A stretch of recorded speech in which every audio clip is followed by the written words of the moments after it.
सौंदत्ती इथल्या मार्गशीर्ष पौर्णिमा यात्रेनंतर जवाहरनगर इथल्या ओढ्यावरील रेणुका देवीची अंबिल यात्रा पार पडते। सौंदत्ती यात्रेवरून आलेले भाविक या अंबिल यात्रेत सहभागी होतात। यात्रेसाठी येणाऱ्या मानांच्या जगांच्या पद्मावती मंदिर ते प्रॅक्टिस क्लब चौक या मार्गावर गेल्या काही दिवसांपासून ड्रेनेज आणि पाईपलाईनसाठी खोदकाम करण्यात आलं होतं। खोदाईमुळे भाविकांची गैरसोय होणार असल्यानं भाविकांकडून या मार्गाची अंबिल यात्रेपूर्वी दुरुस्ती व्हावी अशी मागणी होत होती। एस न्यूजनं 17 डिसेंबर रोजी याबद्दलचं वृत्त प्रसारित केलं होतं। याची दखल घेत महानगरपालिकेनं अंबिल यात्रेच्या पूर्वसंध्येला या मार्गावरील काम पूर्ण करून हा मार्ग भाविकांसाठी खुला केला।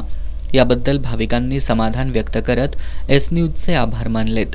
4 दिवसापूर्वी एस न्यूजच्या माध्यमातून आम्ही तिथं त्यांना प्रशासनाला सांगितलं होतं की ही मेन यात्रा आहे आणि या यात्रेच्या दिवशी शनिवारच्या आत हा रस्ता चालू झाला पाहिजे आणि त्याची एस न्यूजनं बातमी लावून ते मार्गस्थ केली आणि प्रशासनाचं पण मी त्यांचं अभिनंदन करतो। आमच्या करवीर निवासी रेणुका भक्त मंडळ तसेच रेणुका मंदिर जी इथली यात्रा कमिटी आहे त्यांच्यातर्फे बी त्यांचं अभिनंदन करतो आणि खास करून एस न्यूज या चॅनेलवाल्यांचे मी प्रत्यक्षाप्रतीने आभार मानतो की त्यांनी हे लावून दिल्याबद्दल आणि प्रशासनानं पण ते पूर्ण करून दिल्याबद्दल आज हा रस्ता चालू झाला आहे।